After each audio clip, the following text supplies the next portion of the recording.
sa barong-barong, dahil palasyo nila'y may matibay na bubong. Hindi nila naririnig mga kumakalam na tiyan,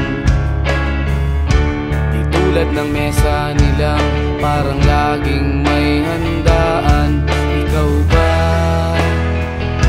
naririnig mo ba sila? Ikaw ba, gawing langit ang mundo, makakaya natin to.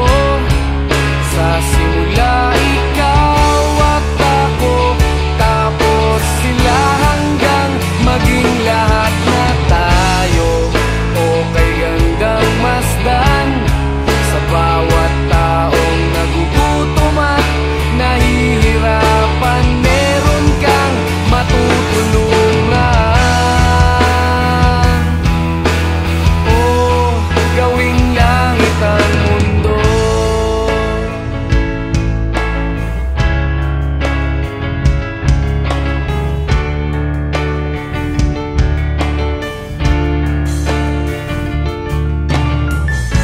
Wala silang pakiramdam sa nangyayaring kaguluhan, basta mabulsa lang nila ang kaban ng